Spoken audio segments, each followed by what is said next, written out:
You've probably noticed something strange. The internet, the gurus, and even traditional religion keep repeating the same warning over and over again. Be careful with what you say. Speak positively. Don't curse your own day. But there's a detail buried underneath all of this. Something almost unsettling. No one ever stopped to explain to you why. No one ever broke down, in a real and grounded way, what actually happens when you open your mouth and speak. Because the truth is not mystical in the way it's often sold, but it is still powerful in a way most people completely ignore. You were raised to believe that words are just tools for communication, just a way to exchange ideas, express emotions, or react to the world around you. Something temporary, something that disappears as soon as the sound fades. But that belief is incomplete, because your voice doesn't just go outward, it goes inward first. Before any word you say reaches another person, it has already passed through you. It has already shaped a signal inside your own brain. It has already influenced the way your mind organizes what is happening. And that changes everything. Think about something simple. You record your voice, you play it back, and suddenly it sounds wrong, almost foreign. You think, that's not what I sound like. But that reaction reveals something deeper. The voice you hear inside your head every day is not the same as the one the world hears. Internally, your voice travels through your body, through bone, through vibration, through internal resonance. Externally, it travels through air, which means that every time you speak, there are two experiences happening at once, one outside and one inside. And the inside one happens first. Your brain is constantly listening to you, not occasionally, not selectively, constantly. Every sentence you repeat, every pattern you reinforce, every phrase you default to, your brain takes it seriously. It doesn't pause to question whether you meant it as a joke, as frustration, or as habit. It registers it, and then it adapts to it. If you spend enough time describing your life as chaotic, your mind begins to expect chaos. If you constantly verbalize doubt, your brain begins to prioritize caution over action. If your language is filled with hesitation, your behavior slowly aligns with hesitation. Not because words are magic, but because repetition builds patterns, and patterns build behavior. There is something else most people overlook. Your brain is not just processing reality, it is predicting it. Every word you repeat becomes part of the data your mind uses to decide what is likely, what is risky, what is possible, and what is not worth the effort. So when your language is filled with uncertainty, your system doesn't prepare for execution, it prepares for survival. And survival mode is not where growth happens. It is where people stay stuck. Now look at your daily speech, without filtering it, without trying to sound positive or negative. Just observe it. Notice how often you say things like, "I'll try." Notice how often you say, "I hope." Notice how quickly your mind jumps to, "What if it goes wrong?" These phrases don't destroy your life on their own, but repeated over time, they create a mental environment where action becomes weaker, slower, less decisive. "I'll try" sounds responsible, but it quietly leaves the door open for withdrawal. It tells your brain that full commitment is optional. "I hope" sounds optimistic, but it shifts control away from you. It places the outcome somewhere external, somewhere uncertain, somewhere you are not actively shaping. "What if" activates simulation. Your brain begins running scenarios, often negative ones, and your body reacts as if those scenarios are already real. Tension increases, focus narrows, confidence drops. And slowly, without noticing, your behavior starts matching the tone of your language. You hesitate more, you delay more, you second-guess more. Not because reality forced you into that position, but because your internal system adapted to the instructions it kept receiving. Now imagine a different pattern. Instead of describing what might go wrong, you describe what you are going to do next. Instead of hoping something changes, you define a direction. Instead of trying, you commit to action. This is not about pretending everything is perfect. It's not about ignoring problems or denying difficulty. It's about the role your voice plays in how your mind organizes those problems. because you can describe a situation in two completely different ways and create two completely different internal responses. You can say, everything is falling apart. Or you can say, this is difficult, but I'm going to handle it step by step. The situation didn't change, but your brain's interpretation did. And that interpretation affects everything that follows. Your attention, your decisions, your persistence, your ability to stay present instead of overwhelmed. So the real shift is not in believing that your voice controls the universe. It's in understanding that your voice helps control how you respond to it. And that is where most outcomes are decided. Not in one dramatic moment, but in thousands of small internal adjustments that happen every single day. Every time you speak, you are reinforcing a version of reality inside your own mind. You are either building clarity or feeding confusion. You are either strengthening direction or maintaining hesitation. And the process is subtle enough that most people never notice it happening. They think nothing is changing, but everything is being shaped, slowly, consistently, quietly.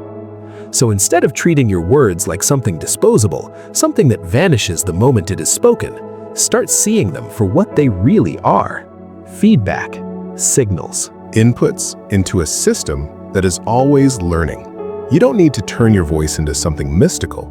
You just need to stop underestimating it. Because even without magic, even without invisible forces, even without dramatic theories, the way you speak still becomes the way you think.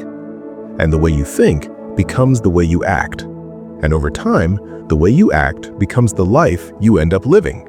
So the shift begins in a simple place, not outside, not in the world, but in the moment you open your mouth. And this is where most people lose control without even realizing it. Because the real problem is not just what you say when things are going well. It's what happens the moment pressure enters your life. When something breaks, when money gets tight, when your body feels off, when uncertainty gets loud, that is where your true language is revealed. Not the polished version, not the motivational version, but the automatic one. The one that comes out without permission. Because in moments of stress, your brain stops creating and starts defaulting. It pulls from whatever patterns you have repeated the most. So if your daily language has been filled with hesitation, doubt, and passive thinking, that is exactly what will take over when it matters most. You won't rise to the level of your intentions. You will fall to the level of your conditioning. And that's why awareness alone is not enough. You can understand everything about mindset, communication, and behavior and still react the same way when pressure hits. Because understanding does not override repetition. Only new repetition does. Your brain changes through exposure, not through insight. So if you want your voice to work for you instead of against you, you have to go beyond observation. You have to train it, deliberately, consistently, until it becomes automatic. Think about how quickly your mind can spiral when something goes wrong. One small problem appears, and within seconds, your internal dialogue starts expanding it. This is bad. This is going to get worse. I knew something like this would happen. What if everything collapses? Notice how fast that happens.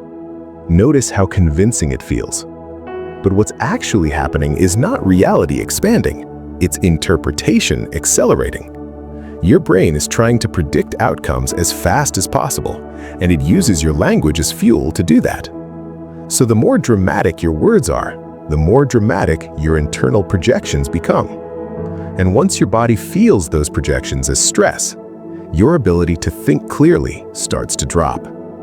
Now you're not responding to the situation anymore. You're reacting to your own amplified version of it. This is where control can be rebuilt. Not by pretending the problem doesn't exist, but by interrupting the way you describe it. Because the description is what feeds the reaction. If you change the description, you change the trajectory. In the exact moment where your instinct is to say, "This is a disaster," you pause, and you replace it with something grounded, something functional, something that keeps your mind stable. This is a problem. I'm going to deal with it. Simple, direct, no exaggeration, no collapse, That shift might look small from the outside, but internally, it creates space. And in that space, you regain access to something most people lose under pressure: clarity. Clarity is not something that appears randomly. It is something that requires a certain internal environment to exist. If your mind is flooded with catastrophic language, clarity has no place to settle. But if your internal dialogue stays structured, calm, and focused, your brain remains operational. And that changes how you move. You stop reacting impulsively. You start choosing your next step. There is another layer to this that most people ignore. The way you speak doesn't just affect how you feel in the moment. It affects what you remember. Your brain stores experiences based not only on what happened, but on how you described what happened. So if every challenge in your life is labeled as overwhelming, painful, or impossible, your memory becomes filled with evidence that life is overwhelming, painful, and impossible. Not because it objectively was, but because that's how it was encoded. And the next time you face something difficult, your brain goes back to those stored patterns and says, "This is how things go," which makes it even harder to respond differently. But this also means something powerful. If you change the way you describe your experiences consistently, you start changing the way your past supports your future. The same event can be stored as proof of failure or as proof that you handled something difficult. The facts may be identical, but the meaning becomes different. And meaning is what your brain uses to guide behavior. This is why your voice matters far beyond the moment you speak. It's not just shaping your present reaction, it's shaping your future expectations. It's building a library of evidence inside your mind, quietly, continuously. And most people never audit that library. They just live inside it. Now imagine what happens when you begin to take control of that process. Not perfectly, not all at once, but intentionally. You start catching certain phrases before they fully form. You start noticing when your language drifts toward exaggeration. You start replacing automatic reactions with more stable ones. At first, it feels unnatural because you're interrupting patterns that have been running for years. But over time, something shifts. The new language stops feeling forced. It becomes familiar. Then it becomes automatic. And eventually, it becomes your default. And when that happens, something subtle but powerful changes in your life. You don't panic as quickly. You don't spiral as deeply. You don't give up as easily. Not because your problems disappeared, but because your internal system stopped amplifying them. You begin to respond instead of react. You begin to move instead of freeze. You begin to think instead of assume. And this is where most people expect something dramatic, a sudden transformation, a complete shift overnight. But that's not how this works. This is not a moment, it's a process, a quiet one, a repetitive one, built in small corrections that almost seem insignificant at the time. But over weeks, months, years, they compound. Because your life is not shaped by what you say once, it's shaped by what you repeat. And repetition is always building something, whether you're aware of it or not. So the question is no longer whether your voice has an effect. It clearly does. The real question is, are you letting it run on autopilot, or are you deciding, one sentence at a time, what kind of system you are building inside your own mind? And the moment you start choosing, even in small ways, that's where the shift begins. And this is the point where most people think they understand, but still don't change.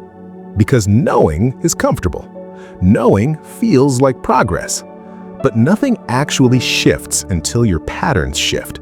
And patterns don't change because you liked an idea. They change because you repeated something new long enough for it to replace what was already there. That's where the real resistance shows up. Not in understanding, but in execution. Because the moment you try to change the way you speak, you run into something unexpected. Silence. A pause. That split second where your old response is about to come out, but you stop it.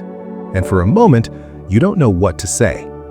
That moment matters more than anything else in this entire process, because that is the gap between who you were conditioned to be and who you are trying to become. Most people can't tolerate that gap. It feels uncomfortable, unnatural, almost like losing control. So they rush to fill it. And what do they fill it with? The same old language, the same reactions, the same patterns. And just like that, nothing changes.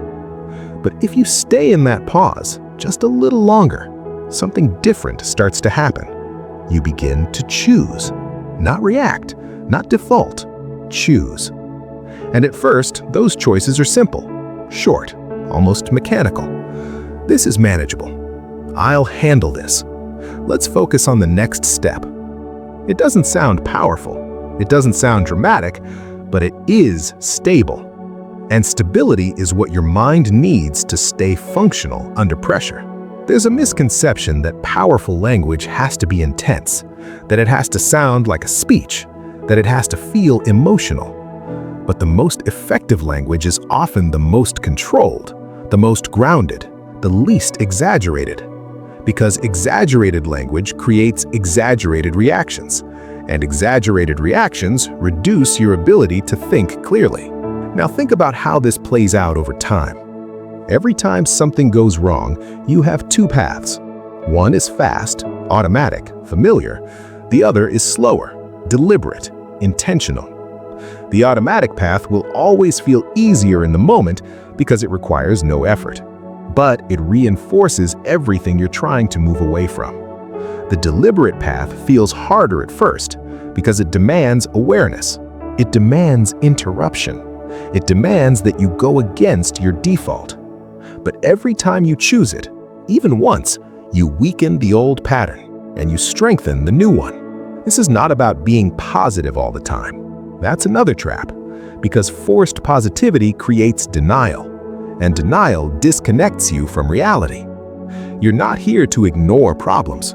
You're here to engage with them without collapsing under them. There's a difference, a big one. You can acknowledge difficulty without surrendering to it.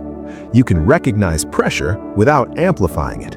You can admit uncertainty without feeding fear. And that balance is built through language. Not perfect language, but intentional language. There's another layer most people miss completely. Your external conversations start to change too. Not because you're trying to impress anyone, but because your internal patterns begin to reflect outward. You complain less. You exaggerate less. You react less impulsively. And people notice, not always consciously, but they feel it. Because your tone changes, your presence changes, your responses become more measured, more stable, more clear. And something interesting happens when that shift becomes consistent. You start influencing environments without trying to. Because most people are used to emotional reactions. They're used to panic, frustration, impulsive speech. So when someone enters a situation and stays grounded, it stands out. It creates contrast, and that contrast has impact. But none of this happens if your language only changes when it's convenient. It only works if it becomes part of how you operate, especially when it's difficult, especially when you don't feel like it, especially when everything in you wants to go back to the old way. Because the real test is not when things are calm. It's when something unexpected hits, when plans fail, when pressure builds, when emotions spike. That's when your training shows up, or doesn't. If you've been repeating new patterns consistently, your response will be different. Not perfect, but different. You'll catch yourself faster. You'll stabilize quicker. You'll recover sooner. And over time, that difference becomes significant. Most people think change is about dramatic moments, big decisions, major turning points. But in reality, it's built in these small, almost invisible corrections. The sentence you stop halfway. The reaction, you adjust. The thought, you redirect. The tone, you control. Over and over again. And eventually, something shifts in a way that's hard to explain but easy to feel. You trust yourself more. Not because everything works out, but because you know you won't spiral the same way. You won't lose control as easily. You can handle situations with more clarity than before. And that confidence doesn't come from motivation. It comes from evidence. Repeated evidence. Built through your own behavior. Reinforced through your own voice. At that point, your language is no longer something you're trying to fix. It becomes something that supports you. Something that keeps you steady when things get unstable. Something that helps you think when others are reacting. Something that allows you to move when others freeze. And that's where the real shift happens. Not in what you say once, not in what you understand, but in what you consistently reinforce until it becomes part of you.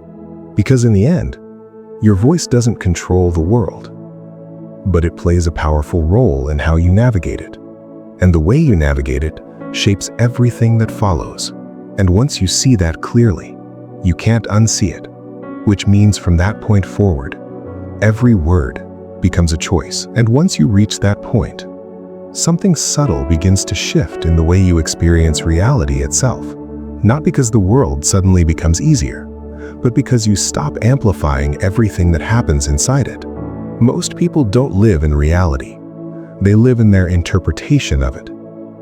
And that interpretation is constantly being shaped, adjusted, reinforced by the way they speak about what's happening.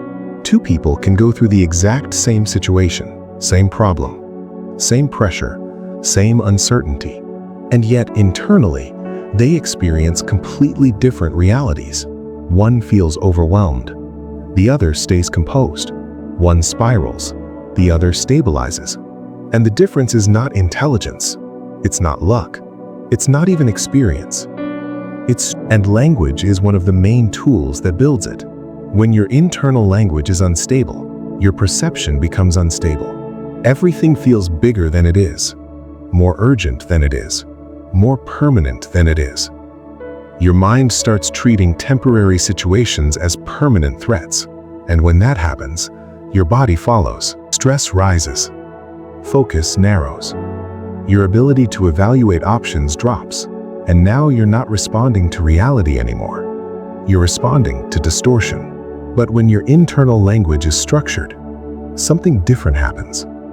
You still see the problem. You still feel the pressure. But you don't lose proportion. You don't jump to conclusions. You don't escalate the situation beyond what it actually is. You stay anchored.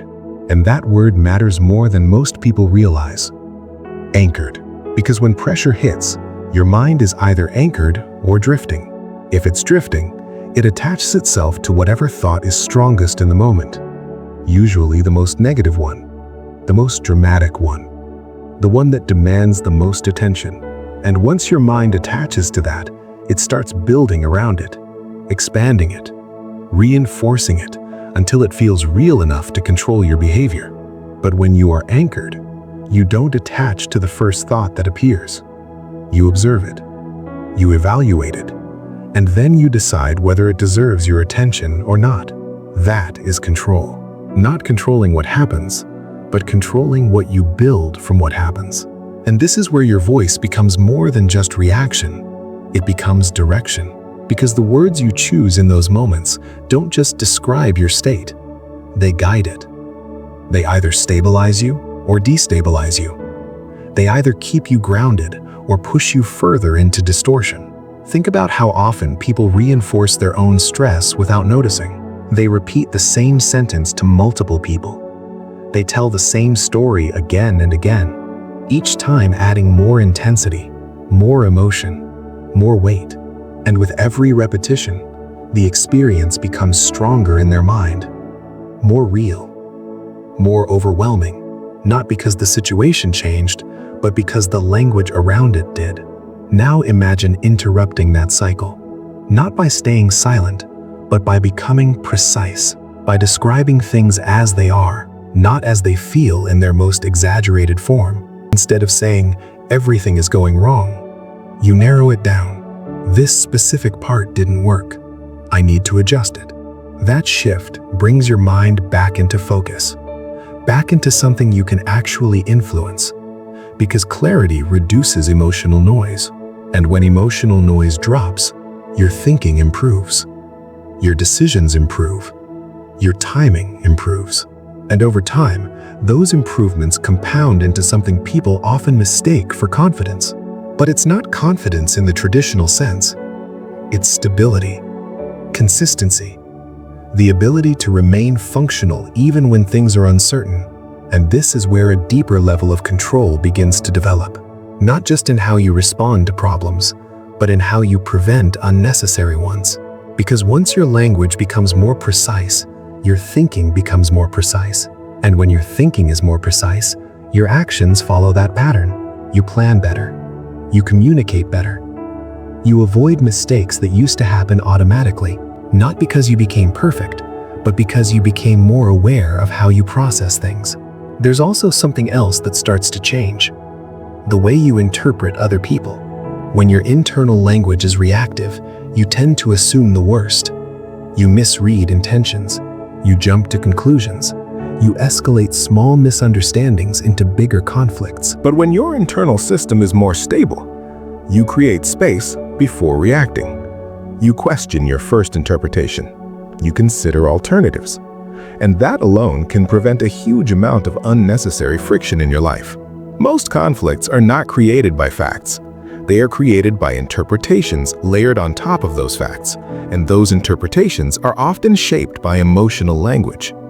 So when your language becomes more controlled, your interactions become more controlled too. At this point, something interesting happens. You start to feel less pulled by external chaos. Not immune to it, but less controlled by it, because your internal environment is no longer reacting to everything automatically. You choose what deserves a reaction and what doesn't. And that is a level of freedom most people never reach, because they spend their entire lives reacting to news, to opinions, to problems, to emotions, always responding, rarely choosing. But once you begin to see the connection between your words, your thoughts, and your reactions, you gain access to that choice. Not perfectly, not all the time, but enough to start changing the trajectory. And the trajectory is what matters, not the individual moment, not the single reaction, but the direction you are consistently moving in. Because small adjustments in direction, over time, create massive differences in outcome. And those adjustments often begin in places most people overlook. A sentence, a reaction, a description, a pause before speaking. Things that seem insignificant until you realize they are happening hundreds of times every single day. And once you become aware of that frequency, you understand something most people never fully grasp. Change is not rare, it's constant. You are always changing something, reinforcing something, strengthening something. The only question is, are you doing it intentionally, or are you letting it happen by default? Because default patterns don't lead anywhere new. They only repeat what already exists. And if you want a different outcome, at some point you have to interrupt the pattern. You have to step into that pause again, that same pause most people avoid, the moment where the old response is ready to come out, and you decide, not this time. And that decision, repeated enough times, becomes who you are. And eventually, you reach a point where something becomes undeniable. It's no longer theory. It's no longer something you're trying to practice.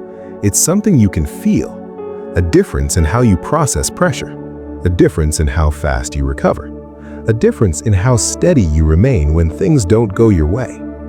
And the most interesting part, from the outside, almost nothing seems different. The world is still unpredictable, problems still show up, uncertainty doesn't disappear. But internally, there is no more chaos. There is structure. There is space between what happens and how you respond. And inside that space, you operate differently. You don't rush to label everything as good or bad. You don't exaggerate what you don't yet understand. You don't let one moment define everything that comes next. You slow things down. You observe. You choose. And that choice becomes your advantage. Because while most people are reacting automatically, you are responding deliberately. While most people are amplifying problems, you are reducing them to something you can actually handle. While most people are losing clarity, you are protecting it. And that changes the way you move through life. You become more consistent, more precise, less affected by noise, less controlled by impulse. Not because you eliminated difficulty, but because you stopped feeding it. And this is where the real shift locks in. You stop using your voice to release tension and start using it to create direction. You stop repeating what's wrong and start defining what comes next. You stop reinforcing confusion and start building clarity. Your words become shorter, cleaner, more intentional. Not because you're forcing it, but because you no longer need the excess. You no longer need the exaggeration. You no longer need to prove anything through emotion. And in that simplicity, there is power. Not dramatic power, not loud power, but controlled power. The kind that holds steady when everything else is unstable. At that point, you don't need to convince anyone. You don't need to announce change. You don't need validation, because the evidence is in how you operate every day, in small moments, in quiet decisions, in the way you handle things most people struggle with. And once you reach that level, there is no going back, because you've seen the mechanism, you've felt the difference. You've experienced what happens when your internal system stops working against you and starts working with you. So from this point forward, every time you open your mouth, you'll notice it. The sentence forming, the old pattern trying to return, the automatic reaction trying to take control. And in that exact moment, you'll have a choice. Not a big, dramatic decision, just a small one, almost invisible. Do you repeat what you've always repeated, or do you choose something better? Because that choice, simple as it is where everything begins to change. And once you start choosing, again and again, there comes a moment where you don't even have to think about it anymore. It's just who you are. And that's when your voice stops being just something you use and becomes something that quietly shapes the way you live. No noise, no extremes, no illusion, just control. And from there, everything else follows.